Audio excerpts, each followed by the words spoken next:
నమస్కారం అందరికి. వాళ్ళు మనతో పాటు మన స్టూడియోలో ఉన్నారు వేదిక్ ఆస్ట్రాలజర్ అనుపమ గారు hearty welcome to our channel. Madam, first thing మేము చాలా హాట్ టాపిక్ తో మేము ముందుకు వచ్చాము ఇవాళ. ఎందుకంటే ఆడియన్స్ ని దృష్టిలో పెట్టుకొని, ఫస్ట్ థింగ్ ఓన్లీ ఆడియన్స్ ని దృష్టిలో పెట్టుకొని మాత్రమే ఈ టాపిక్ తీసుకొచ్చాము. అదేంటంటే, మనం ఎవరైనా చూడండి, ఇద్దరు కపుల్స్ అంటే ఒక మెయిల్ అండ్ ఒక ఫీమేల్ కలిసి ఉంటే ఖచ్చితంగా వాళ్ళిద్దరి మధ్యలో ఒకళ్ళు వస్తున్నారు. జెంట్ అవ్వచ్చు, లేడీ అవ్వచ్చు. సో ఏమవుతుందంటే వాళ్ళ వల్ల రిలేషన్స్ డిస్టర్బ్ అవ్వడం, వాళ్ళ వల్ల మ్యారీడ్ అయిన కపుల్స్ కూడా విడిపోవడం, లేదా లవ్ లో ఉండి నార్మల్ గా పెళ్లి చేసుకున్నాం అన్న వాళ్ళు కూడా విడిపోవడం, ఇలా జరుగుతూ ఉంటాయి. అసలు జ్యోతిష్యంలో ఇలాంటి గ్రహాల కలయిక జరగడం వల్లే ఇవి అవుతున్నాయా, లేకపోతే వీళ్ళంతటి వీళ్ళు ఊహించుకుని చేస్తున్నారా అనేది ఒక పెద్ద క్వశ్చన్ మార్క్. నెక్స్ట్ ఏంటంటే, ఎవరైనా చూడండి, మాకు ఇంకెవరో కావాలి, ఉన్న వైఫ్ తో అవ్వచ్చు, ఉన్న హస్బెండ్ తో అవ్వచ్చు, వాళ్ళతో వాళ్ళు సెటిల్ అవ్వకుండా ఇంకెవరో కావాలి. మా తమిళన్స్ కూడా చూస్తూ ఉంటారు మీరు, ఇంకెవరో వస్తున్నారు అంటేనే వ్యూస్ అంత రేంజ్ లో వెళ్తున్నాయి, లేకపోతే వెళ్ళట్లేదు. ఎందుకు ఆడియన్స్ ఇక్కడే ఆగిపోయారు? అసలు ఎలాంటి కాంబినేషన్స్ ఉండడం వల్ల ఇలా జరుగుతుంది అనేది ఒకసారి వివరించండి. ఓకే, యాక్చువల్లీ ఇది మీరు అన్నట్టు చాలా బర్నింగ్ టాపిక్. నా దగ్గరకు వచ్చే కన్సల్టేషన్స్ లో కూడా ఒక 95% కన్సల్టేషన్స్ అన్ని కూడా ఈ మధ్య కాలంలో ఇవే వస్తున్నాయి.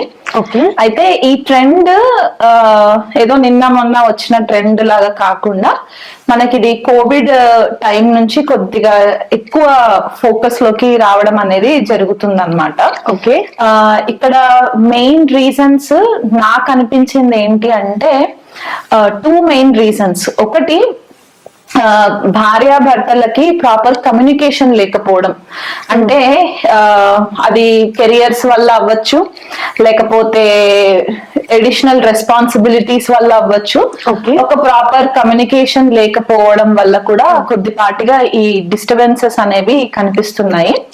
అది కాకుండా ఒకరికొకరు ఇమోషనల్ గా సపోర్ట్ చేసుకోకపోవడం, ఇమోషనల్ ఇంటిమసీ కోల్పోవడము, ఇది ఇంకొకటి మెయిన్ నాకు కనిపించిన టాపిక్ అన్నమాట. సో ఇది గ్రహగతుల్ని బట్టి చూసుకుంటే ఒక 70 to 80% మనకి జ్యోతిష్యం ప్రకారం మనకి రీజనింగ్ అంటే మనం చేసే పనులకి గ్రహాలని బ్లేమ్ చేయడం ఎంతవరకు సమంజసం అనేది నేను ఎప్పుడు ఆలోచిస్తూ ఉంటాను. ఎందుకంటే ఇవే గ్రహగతులు మనకి ఒక 100 సంవత్సరాల క్రితం కూడా ఇట్లాంటి కాంబినేషన్స్ ఉన్నవే ఉన్నాయి, కానీ ఇంత ఎక్స్పోజర్ లేదు, అసలు ఎక్స్పోజర్ లేదు. కాకపోతే ఇప్పుడు అంతా కూడా ఓపెన్ అయిపోయింది. అండ్ ఇంకొకటి నాకు అనిపించింది ఏంటి అంటే, చాలా మంది ఒక లెవెల్ ఆఫ్ యాటిట్యూడ్ కి ఎలా వచ్చేసారంటే, ఇంకేగా ఏజ్ ఎక్కువ కాలం బతకమేమో, సో ఉన్న టైంలో మనం ఎంజాయ్ చేసేద్దాము, హ్యాపీగా ఉందాము అంటే హ్యాపీనెస్ వాళ్ళ ఇండివిజువల్ పైన ఎక్కువ ఫోకస్ చేసేసి, ఇక్కడ భార్యని కానివ్వండి లేదా భర్తని కానివ్వండి, ఇక్కడ నేను ఒక స్పెసిఫిక్ మగవాళ్ళే అని నేను పాయింట్అవుట్ చేయట్లేదు, ఈ జెండర్ బయాస్డ్ కాకుండా లేడీస్ ని కూడా పాయింట్అవుట్ చేస్తున్నాను ఈ విషయంలో. ఫ్రీడమ్ కావాలని కోరుకోవడము, లేకపోతే ఎక్కువ టైం వాళ్ళ భాగస్వామి వాళ్ళతో టైం స్పెండ్ చేయట్లేదని చెప్పి బయట ఇంకేదో వెతుక్కోవడము. ఇప్పుడు ఫర్ ఎగ్జాంపుల్, ఎవరైనా మగవాళ్ళకి ఒక ఆడ మనిషి కొద్దిగా నవ్వుకుంటూ కొద్దిగా ఇమోషనల్ గా మాట్లాడారంటే అక్కడ అవతల వ్యక్తికి కనెక్ట్ అయిపోతున్నారు. ఇక్కడ ఇంట్లో భార్య సంగతి కూడా పట్టించుకోవట్లేదు, కానీ భార్యకి ఇంట్లో బోల్డ్ రెస్పాన్సిబిలిటీస్ ఉండడము, లేదా ఆవిడ కూడా జాబ్ చేస్తూ ఉండి ఇల్లు మేనేజ్ చేసుకోవడము, వర్క్ లైఫ్ బ్యాలెన్స్ లేకపోవడము, దీనివల్ల డిస్టర్బెన్సెస్ అనేది ఎక్కువ అయిపోతుంది అనమాట. ఆ షేరింగ్ అండ్ కేరింగ్ అనేది చాలా తగ్గిపోయింది ఫస్ట్ ఆఫ్ ఆల్. అండ్ కొంచెము నేను అబ్జర్వ్ చేసింది ఇంకోటి ఏంటంటే, సోషల్ మీడియాకి ఎక్కువ ఇన్ఫ్లుయెన్స్ అయిపోవడము, మనకు కనిపించేవన్నీ కూడా కరెక్ట్ గా కనిపిస్తున్నాయి, ఇదే రియాలిటీ అని అనుకోవడము, ఒక మాయా ప్రపంచంలో ఉండడము. అంటే ఇంకా రేపు మార్నింగ్ ఏం జరుగుతుంది అనేది ఆలోచన లేకుండా ఈ నైట్ వరకు నేను బాగుంటే చాలు అనుకున్న ఒక మైండ్ సెట్ లో కూడా వచ్చేసారనమాట. పిల్లల గురించి పట్టించుకోకపోవడం. సో ఇక్కడ వీళ్ళు చేసే మెయిన్ ప్రాబ్లం ఏంటంటే, వేరే వాళ్ళకి అట్రాక్ట్ అయిపోయి సెల్ఫ్ సెల్ఫ్ వాలిడేషన్ కోరుకోవడం అన్నమాట. అంటే వాళ్ళకి అలా అవతల వ్యక్తి కొద్దిగా ఫ్లర్ట్ చేస్తూ మాట్లాడినా లేకపోతే కొద్దిగా కేరింగ్ చేస్తూ మాట్లాడేసరికి సైకలాజికల్ గా వీళ్ళు హ్యాపీగా ఫీల్ అవ్వడం, ఆ టెంపరీ హ్యాపీనెస్ కోసము వీళ్ళు కొద్దిగా రాంగ్ స్టెప్స్ వేసేయడము, స్ట్రిక్ట్ బౌండరీస్ గీసుకోకుండా ఉండడము, అసలు వాళ్ళు దేని విలువిస్తారు, వాళ్ళ విలువలు ఏంటి, వాళ్ళ ఫ్యామిలీ విలువలు ఏంటి అనేది కూడా ఒక క్షణం మర్చిపోవడము, ఇవన్నీ జరగడం వల్ల ఈ సోషల్ ప్రెషర్ కూడా ఎక్కువ అయిపోవడం వల్ల ఈ ప్రాబ్లమ్స్ అన్ని స్టార్ట్ అవ్వడం మనకు కనిపిస్తుంది. అసలు ఒక సనాతన ధర్మంలో విడాకులు కానీ డివోర్స్ అనే కాన్సెప్ట్ అసలు లేదు టెక్నికల్ గా మనం చూసుకుంటే. కానీ అడ్జస్ట్మెంట్ ఉండేది, కానీ ఆ అడ్జస్ట్మెంట్ కూడా ఇప్పుడు లేకుండా అయిపోయింది. అంటే ఇక్కడ తగ్గాలి తగ్గాలి, అవును అదొకటి. ప్లస్ ఒక పర్సన్ భార్య కానీ భర్త కానీ ఒకసారి చీట్ చేశారు, మోసం చేశారు, వేరే రిలేషన్షిప్ లోకి వెళ్ళారు, వీళ్ళు అనుకోకుండా పరిస్థితులు ఇంకొక పార్ట్నర్ కి అనుకూలంగా ఉండి వీళ్ళు దొరికిపోయారు అనుకున్నాం, వాళ్ళు అక్కడికి వాళ్ళని వాళ్ళు సరి చేసుకోవట్లేదు. దొరికాను కదా ఒకసారి, నెక్స్ట్ టైం అయిపోయింది, ఇది కంటిన్యూ అవుతూనే ఉందన్నమాట. So cheating is a choice. అది మీరు నేను కంటిన్యూగా చీట్ చేస్తాను అని మీరు మైండ్ ఫిక్స్ చేసుకుని ఉంటే దానికి ఎవరేం చేయలేరు. మీతో పాటు మీ ఫ్యామిలీస్ కూడా పాడైపోతూ ఉంటాయి. అటు పెద్దవాళ్ళు డిస్టర్బ్ అవుతారు, మీ ఇద్దరికి పుట్టిన పిల్లలు ఇంకెక్కువ ప్రాబ్లమ్స్ లోకి ఫేస్ అవుతారు. ఇది ఏమవుతుందంటే గోయింగ్ ఫార్వర్డ్ ఈ చిన్న పిల్లలు రేపు ఒక టీనేజ్ కి వచ్చిన తర్వాత బ్రోకెన్ ఫ్యామిలీస్ నుంచి వచ్చిన వాళ్ళు అయిపోతారు. అంటే ఒక డిస్ఫంక్షనల్ ఫ్యామిలీ బ్యాక్గ్రౌండ్ నుంచి వచ్చిన వాళ్ళు అయిపోయేసరికి వీళ్ళకి ఒక ట్రామాస్ ఉండిపోతాయి అన్నమాట. టైం కి ఫాదర్ సపోర్ట్ ఉండకపోవడం, మదర్ సపోర్ట్ ఉండకపోవడం, దీని వల్ల కంప్లీట్లీ ఫ్యామిలీ ఎన్వైరన్మెంట్ చేంజ్ అయిపోయి గైడెన్స్ కూడా ఉండదు, చెప్పే వాళ్ళు ఉండరు. ఇప్పుడు కొంతమంది ఏంటంటే మేము వెస్టర్న్ కల్చర్ ని చూసి ఇన్ఫ్లుయెన్స్ అవుతున్నాం అంటే, ఏ వెస్టర్న్ కల్చర్ వాళ్ళు మనకు చెప్పలేదు మీరు ఇట్లా మీ ఫ్యామిలీస్ ని పార్ట్ చేసుకోండి రా అని చెప్పి ఎవరు చెప్పలేదు. ఇది మనలో ఉన్న లౌకిక జ్ఞానం, ఆ జ్ఞానం మనకి మన ఫ్యామిలీ బ్యాక్గ్రౌండ్స్ నుంచి కూడా వచ్చి ఉండాలి. అండ్ ఇంకొకటి కామన్ గా నేను అబ్జర్వ్ చేసిన ఇంకొక పాయింట్ ఏంటంటే, ఒకవేళ వైఫ్ అండ్ హస్బెండ్ మధ్యలో ఫర్ ఎగ్జాంపుల్ ఒక 30 ఏళ్ళు లోపు ఉన్న వాళ్ళు 25 to 30 years ఏజ్ గ్యాప్ లో ఉన్న వాళ్ళు పెళ్లిళ్ళు చేసుకున్నారు అనుకోండి, వాళ్ళకి ఇట్లాంటి సమస్య వస్తే పెద్దవాళ్ళ దగ్గరికి వెళ్ళి చెప్పినప్పుడు పెళ్లి చేసేంత వరకు పెద్దవాళ్ళు పెళ్లి చేసేస్తున్నారు, కానీ పెళ్ళైన తర్వాత ఇక్కడ సపోర్ట్ సిస్టమ్ చేంజ్ అయిపోతుంది. సమర్థిస్తున్నారు. అబ్బాయి తప్పు చేస్తే మందలించి అమ్మాయి తోటి కాంప్రమైజ్ అయ్యి ఉండేలాగా చేయకుండా, పోతే అమ్మాయి వెళ్ళిపోతే వెళ్ళిపోయింది, నీకు నచ్చిన అమ్మాయితో నువ్వు వెళ్ళిపో అన్నట్టు కూడా కొంతమంది పేరెంట్స్ గైడ్ చేస్తున్నారు. అది రాంగ్. ఎందువల్ల అంటే ఒకసారి తప్పుని మనం ఖండించకపోతే ఇది కంటిన్యూ అవుతూనే ఉంటుంది. ఇప్పుడు ఒక అమ్మాయిని వదిలేసిన అబ్బాయి ఇంకొక అమ్మాయి దగ్గరికి వెళ్ళిన తర్వాత ఆ అమ్మాయితో కూడా ఉంటాడని గ్యారంటీ లేదు కదా. సో సేమ్ థింగ్ ఇక్కడ లేడీస్ విషయంలో కూడా అంతే. ఒక మగ మనిషి ఒక లేడీని అంటే ఒక వైఫ్ హస్బెండ్ ని వదిలేసి ఇంకొక మగ మనిషి దగ్గరికి వెళ్తే అక్కడ కూడా ఇట్లాగే చీప్ అయిపోతూ ఉంటారు.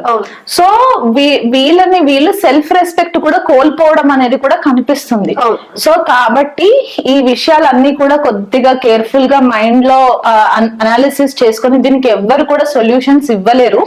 ఇది పోన్ ఏమైపోతుందంటే ఒక సైకలాజికల్ డిసార్డర్ లాగా కూడా స్టాంప్ అయిపోతుంది అన్నమాట. ఎందుకంటే ఆ టెంపరీ హ్యాపీనెస్ కోసం ఏదైతే డోపమిన్ మనకి బ్రెయిన్ లో రిలీజ్ అవుతుందో, ఆ డోపమిన్ లెవెల్స్ ని మీరు సాటిస్ఫై చేయడం కోసం అని చెప్పి మీ రిలేషన్షిప్ ని మీరు డిస్టర్బ్ చేసుకోలేరు కదా. అండ్ మనకి హిందూ సనాతన ధర్మంలో ఉన్న స్పెషల్ రిలేషన్షిప్ మ్యారిటల్ రిలేషన్షిప్. మనం దానికి కూడా వాల్యూ ఇవ్వకుండా మనము ఇష్టం వచ్చినట్టు చేసుకుంటూ పోతే సొసైటీలో మనకి ఇంకా వాల్యూ సిస్టమ్ లేదు అన్నట్టే అయిపోతుంది కదా. ఓకే మేడం, ఇప్పుడు సింహరాశి వారికి వార జన్మజాతకంలో కనుక ఎలాంటి కాంబినేషన్స్ ఉంటే థర్డ్ పార్టీస్ ఇన్వాల్వ్మెంట్ ఉండి వాళ్ళ వల్ల కొంచెం డిస్టర్బెన్సెస్ రావడం జరుగుతుందో ఒకసారి వివరించండి. సింహరాశి వాళ్ళకి లగ్నంలో రవి, ఒకవేళ రవి శుక్రులు కలిసి కనుక ద్వితీయ కుటుంబ స్థానంలో ఉన్న లగ్నంలో ఉన్న, ఎందుకు అంటే ఇక్కడ రవి శుక్రులు కూడా కొద్దిసార్లు ఎక్స్ట్రా మ్యారిటల్ అఫైర్స్ ఇవ్వడానికి పాసిబిలిటీస్ ఎక్కువ ఉంటాయి. ఎందుకంటే రవి యొక్క శుక్రుడి యొక్క ఎనర్జీ ఎనర్జీస్ ని రవి ఓవర్ పవర్ చేస్తూ ఉంటుంది అనమాట. ఓకే. సో ఇక్కడ ద్వితీయ కుటుంబ స్థానంలో కన్యా రాశి అవుతుంది కాబట్టి సింహ లగ్నం వాళ్ళకి అది శుక్రుడికి నీచ స్థానం అవుతుంది అనమాట. ఓకే. సో ఇక్కడ క్వాలిటీస్ అన్ని కూడా కొద్దిగా రిఫైన్డ్ క్వాలిటీస్ అన్ని కూడా కొద్దిగా డౌన్ అయ్యే ఛాన్సెస్ కనిపిస్తూ ఉంటుంది. ఓకే. సో రవి శుక్రులు కలిసి లగ్నంలో ఉన్న, ద్వితీయంలో ఉన్న లేదా వ్యయంలో ఉన్న, ఎందుకంటే కర్కాటక రాశిలో కూడా శుక్రుడు అంత ఫేవరబుల్ రిజల్ట్స్ ఇవ్వరు కాబట్టి అక్కడ కూడా out side of the marriage వెళ్ళడానికి ఛాన్సెస్ ఎక్కువ కనిపించే పాసిబిలిటీస్ ఉన్నాయి. ఓకే. ఈ రెండు కాంబినేషన్స్ కి మనకి రాహు దృష్టి పడిన, అంటే రవి శుక్ర రాహులు కలిసి ఉన్నా, లేకపోతే రవి శుక్ర కుజులు కలిసి ఉన్నా, ఇక్కడ మూడు గ్రహాల కాంబినేషన్స్ ఉన్నా, అంటే యుతిలో ఉన్న కనీసం దృష్టి పడినా కూడా మనకి ఈ కాంబినేషన్స్ వర్క్ అయ్యే ఛాన్సెస్ కనిపిస్తుంటది. అండ్ రవి ఒకవేళ తులారాశిలో ఉంటే తృతీయ కమ్యూనికేషన్స్ హౌస్ లో మనం గనక చూసుకున్నట్లయితే అది మనకి శుక్రుడి యొక్క స్వక్షేత్రం అవుతుంది అనమాట. సో అక్కడ కూడా ఈ కాంబినేషన్స్ పడినా, లేదా చంద్ర శుక్రులు కలిసి తులారాశిలో ఉన్న, అంటే సింహ లగ్నం అయ్యి తులారాశిలో కూడా ఇవి ఉంటే గనక, తులలో ఉంటే గనక ఈ కాంబినేషన్స్, అప్పుడు కూడా కొంచెం పాసిబిలిటీస్ ఉంటాయి. అండ్ సింహ లగ్నం కానీ సింహరాశికి సప్తమాధిపతి శని అవుతారు, అంటే కుంభరాశి శని రాశి అవుతుంది. ఈ కుంభరాశికి శనితో పాటు రాహుని కూడా మనము రూలింగ్ ప్లానెట్ గా చెప్పుకుంటాం కాబట్టి, కో రూలింగ్ ప్లానెట్ గా ఇక్కడ శుక్రుడు కనుక శుక్రకుజులు కలిసి కుంభరాశిలో సప్తమ స్థానంలో ఉన్నా, లేకపోతే శుక్రరాహువులు కలిసి సప్తమ స్థానంలో ఉన్నా, షష్ఠ స్థానంలో ఉన్నా మకర రాశిలో ఉండేసరికి ఏమవుతుందంటే ప్రాక్టికాలిటీ ఎక్కువైపోతుంది. సో దాని వల్ల ఏంటంటే ఏమవుతుందిలే, ఎవరికి బయట పడదు కదా, నేను ఇట్లాగే మెయింటైన్ చేసుకుంటా అనే ఒక మైండ్ సెట్, అహంకారం వచ్చేస్తుంది, మొండి ధైర్యం వచ్చేస్తుంది అనమాట. అండ్ ఇక్కడ మకర రాశిలో ఒకవేళ శుక్రుడు కుజుడితో కలిసి ఉంటే ఇక్కడ కుజుడు ఉచ్చ పొందుతాడు. సో ఒక డైనమిజం వచ్చేస్తుంది, ఒక డామినెన్స్ వచ్చేస్తుంది అనమాట. ప్రాక్టికాలిటీ చాలా స్ట్రాంగ్ అయిపోతుంది. దాని వల్ల కూడా ఇబ్బందులు పాలయ్యే ఛాన్సెస్ కనిపిస్తాయి.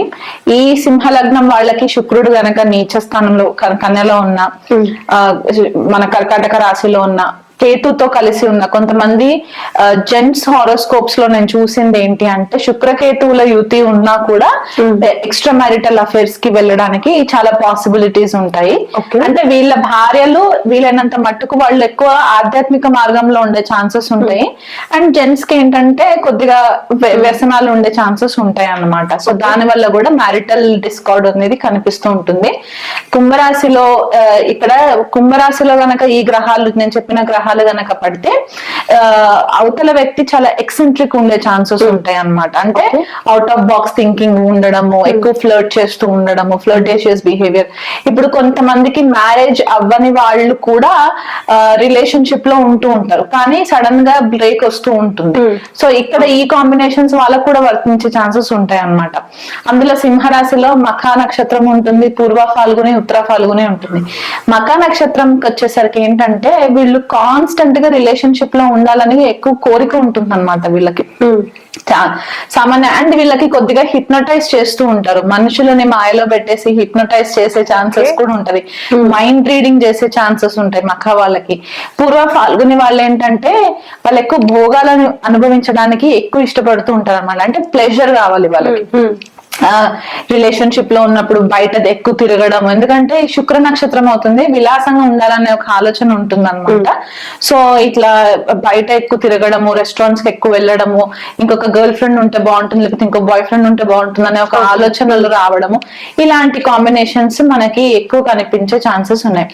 ఈ చెప్పిన కాంబినేషన్స్ పైన గురువు గనక దృష్టి అంటే గురుడు కూడా మళ్ళీ జాతక చక్రంలో బాగుండాలి, జన్మ జాతకంలో బాగుండి వక్రిగతిలో ఉండకుండా, మళ్ళీ షష్టాధిపతి అవ్వకుండా, ఇట్లాంటి కాంబినేషన్స్ ఉన్నప్పుడు ఏమవుతుందంటే గురువు దృష్టి పడినప్పుడు కొద్దిపాటిగా రెస్ట్రిక్షన్స్ ఇస్తాడు, లేకపోతే ఇబ్బంది క్రియేట్ చేస్తాడు. ఎందుకంటే ఇప్పుడు సింహ లగ్నానికి, సింహ రాశికి పంచమాధిపతి, అష్టమాధిపతి గురువు అవుతారు ఇక్కడ.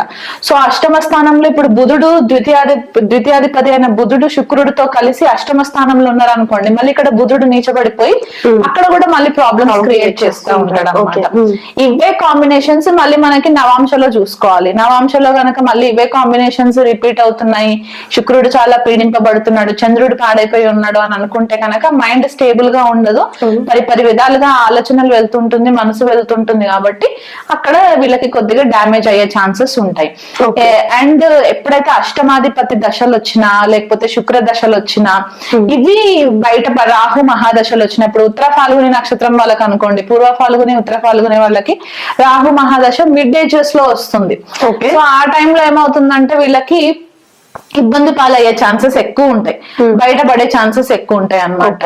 30s mid 30s mid 40s లో బయటపడే ఛాన్సెస్ ఎక్కువ ఉంటాయి. కాబట్టి అలా కొంచెము అన్ఫేవరబుల్ కండిషన్స్ ఉంటాయి. ఓకే, ఇప్పుడు అన్ఫేవరబుల్ కండిషన్స్ వచ్చినప్పుడు లేదా ఫేవరబుల్ అన్ఫేవరబుల్ అవ్వనప్పుడు ఎలాంటి రెమెడీస్ చేసుకోవచ్చు ఒకసారి వివరించండి. ఇప్పుడు సింహరాశి వాళ్ళకి, సింహలగ్నం వాళ్ళకి ఇట్లాంటి ప్రాబ్లమ్స్ లో ఉంటే గనక, అంటే మీరు వేరే వాళ్ళకి ఆకర్షితులైనా లేకపోతే మీ వల్ల వేరే వాళ్ళు ఇబ్బందులు పడుతున్నా, మీకు ఇట్లాంటి జన్మ జాతకంలో ఇట్లాంటి కాంబినేషన్స్ ఉన్నా, మీరు ఫస్ట్ చేయవలసిన పని ఏంటంటే సూర్యుడు ప్రత్యక్ష దైవంగా మనం భావిస్తాం కాబట్టి ప్రతిరోజు రవికి అర్ఘ్యం ఇవ్వడం అనేది మనము కొన్ని ఎపిసోడ్స్ నుంచి చెప్పుకుంటూ వస్తున్నాం. ఇది ఒకటి క్రమం తప్పకుండా పాటిస్తూ ఉండాలి.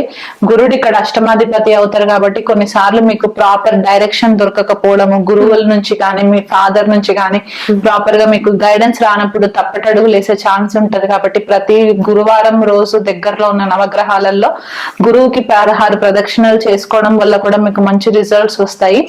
మళ్ళీ ఇవన్నీ ఇది కాకుండా చంద్రుడు వ్యయాధిపతి అయి చంద్రుడు మనసు బాగా డిస్టర్బ్ అయ్యే ఛాన్సెస్ సింహరాశి వాళ్ళకి ఎక్కువ ఉండే ఛాన్సెస్ ఉంటాయి. కాబట్టి ప్రతి రోజు కూడా చంద్రుడికి మీరు చంద్రుడికి డైరెక్ట్ గా మీరు, అంటే మనకి అమావాస్య రోజు చంద్రుడు కనపడాడు, సో అట్లాంటప్పుడు మీరు ప్రతిరోజు కూడా శివుడికి అభిషేకం చేయించుకోవడము, లేకపోతే శివారాధన రెగ్యులర్ గా చేసుకోవడము, ఇలా చేసుకున్నప్పుడు కూడా మీకు చాలా మట్టుకు ఫేవరబుల్ రిజల్ట్స్ వస్తాయి. లలిత సహస్రనామం పారాయణం చేసినప్పుడు కూడా మీ మనస్సు స్థిరంగా ఉండడానికి, మీకంటూ ఒక సెల్ఫ్ కాన్ఫిడెన్స్ రావడానికి కూడా మీకు చాలా మట్టుకు హెల్ప్ అవుతుంది.